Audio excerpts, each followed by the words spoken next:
Triipkood Sumo maadlus. Eelmises videos saime teada, mida teeb Edisoni triipkoodi programm põrku piirilt. Selles osas kasutame valmisprogrammi, kus Edison muutub Sumo maadlejaks.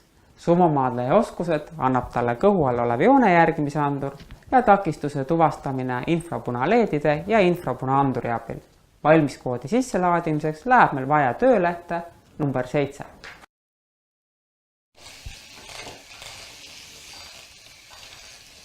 Olemegi jõudnud viimase valmisprogrammini, enne kui asume ise Edisonile EdBlocksi abil programme looma. Siin läheb meil vaja 2 Edisoni, kuid kui sul on olemas üks Edison, võid teiseks Sumo-maadlejaks panna ka näiteks Edisoniga umbes samas kaalus oleva mänguauto või Lego klotsidest ehitatud kuju. Katsetame valmisprogrammi, mille saame sisse laadida, sõites üle töölehel 7 asuva triipkoodi. Töölehe saad välja printida selle sama video juurest. Mida see programm teeb? Aseta robot enne käivitamist musta joonega ümbritsetud sumoringi serva sisse. Peale käivitamist hakkab robot otse sõitma, kuni jõuab musta jooneni ja pöörab sealt tagasi. Samal ajal otsib robot takistust ja kui ta seda märkab, siis suurendab Edison kiirust ning püüab vastase ringist välja rammida. Programmi lõpetamiseks tuleb vajutada Edisoni 4-nurksele nupule. Enne programmi robotisse laadimist joonista paberile või märgi musta teibiga põrandale ring, milles sumovõistlus toimuma hakkab. Kui sa teed liiga väikese ringi, ei mahu robotid seal ringi sõitma ja kui liiga suure, siis ei leia robotid üksteist ülesse. Pea meeles, et musta joone laius peaks olema vähemasti 1 sentimeeter. Võid ka Edison ja Lego klotsidega kaunistada ja niimoodi neile natuke kaalu juurde anda. Alustame programmi paigaldamist. Veendume, et robot on sisse lülitatud. Veendume, et Edisoni punased leedid vilguvad. Asetame roboti triipkoodi ette. Vajutame järjest 3 korda ümmargusele nupule. Käivitame programmi, vajutades 3-nurksele nupule.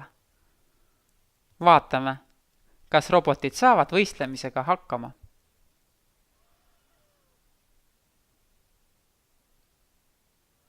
Katkestamiseks vajutame 4-nurksele nupule. Programmi tööpõhimõte on nüüd selge ja õige aeg välja mõelda mäng, kus seda programmi kasutada saaks. Mängu nimi on Suur sumovõistlus. Seda saab mängida, kui on vähemalt 2 Edisoni robotit. Eesmärk on välja selgitada võitja.